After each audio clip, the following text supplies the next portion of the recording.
करता हूं। प्रोफेसर साहब, स्वागत है आपका।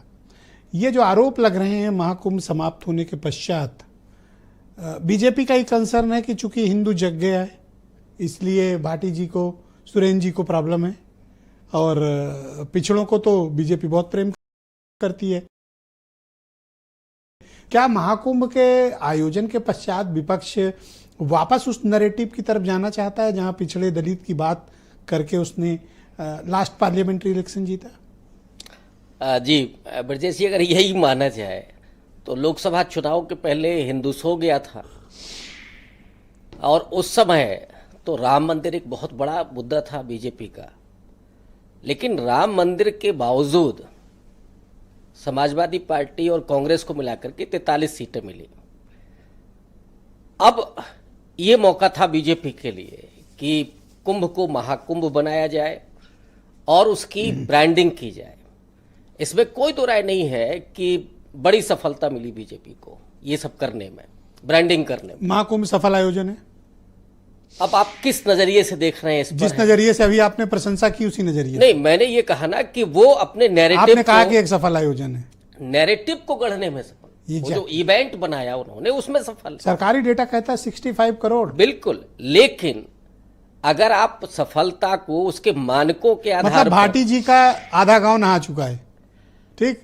नहीं, ये तो सदियों से चल रहा है। भाटी जी तो मुझे दिखे नहीं, लेकिन पक्का इनका आधा गांव नहा चुका होगा।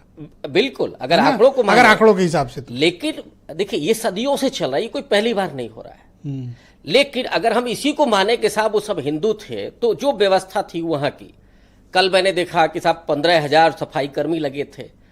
सफाई कर्मियों की एक ही जाति क्यों थी, जरा ये बताया जाए।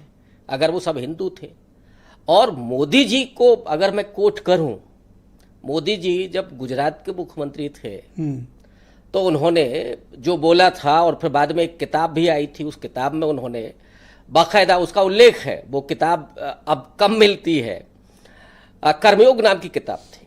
अच्छा, ये बताइए, जो सुरेंद्र राजपूत ने आरोप लगाया अभी कि राजपूत शैक्षणिक संस्थानों का में बड़ा हिस्सा है, राजपूत जी के इन आरोपों में सच्चाई है?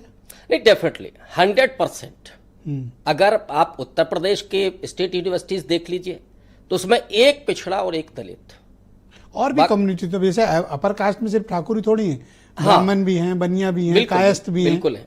लेकिन उन्होंने बांदा भूमिहार भी हैं। बांदा यूनिवर्सिटी का उदाहरण दिया था, वो 100% सही है।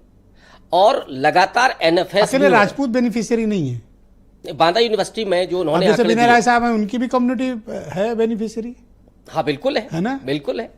तो कुंभ का जो पूरा आयोजन है ब्रजेश जी, वो दरअसल अपर कास्ट का हिंदूकरण करने के लिए है। अपर कास्ट भी नाराज हो रहा था बीजेपी से, उसको क्या मिला? अरे वहां कोई जाति के बारे में चर्चा नहीं थी। नहीं, वहां नहीं थी। तो नहाने के लोग श्रद्धा से आ रहे थे, कोई जाति की बात नहीं। मैं भी वही बात कह रहा हूं, ये तो सदियों से मुझे नहीं लगता महाकुंभ में ऐसी कोई चर्चा मुझे तो नहीं दिखी। ये जो आप व्यवस्था पर तो सवाल उठा सकते हैं, बिल्कुल उठाइए। ये बिल्कुल सही है कि वो तो सदियों से चल रहा है। लेकिन अभी क्या हुआ ना कि अपर कास्ट भी बीजेपी से थोड़ा नाराज हुआ लोकसभा चुनाव। ये सारी कवायद उसके लिए है। दलित पिछड़ा हिंदुत्व के आधार पर वोट नहीं करता। अब ये भाटी जी से जो पूछा जाए या अखिलेश जी, जैसे मैं, देखिए मैं तो गांव का रहने वाला हूं, अभी भी हम लोग का गांव से ही कनेक्ट है। अब सुरेंद्र जी तो जैसे शहर में रहते हैं, लखनऊ में, बड़े शहर में, गांव से थोड़ा कम कनेक्ट है। मेरा 2/3 गांव के लोग गए थे नहाने मेरे गांव से, तो मैं तो मानता हूं कि आधा तो लोग नहा लिए हैं। नहीं, अगर इसको आप हिंदू कह रहे हैं तो नहा करके जो लौटे हैं वो सब हिंदू हो गए क्या, या अपनी जातियों में वापस आ गए? इस देश में हिंदू फायदा बीजेपी को जाति है। बीजेपी को लाभ है इसका, नैरेटिव के आधार पर, है ना? नैरेटिव के आधार पर इनका नैरेटिव टूटा है भाटी जी का। नहीं, अभी जो हुआ था उसमें इसीलिए ये तेज फिर बोलने लगे। लेकिन मैं जो समझता हूं कि इसका चुनावी बहुत असर नहीं होने जा रहा है। और भाटी जी से मैं कहता हूं, अगर अपने गांव का सर्वे करा लें, आधा गांव ना निकले तो बताना।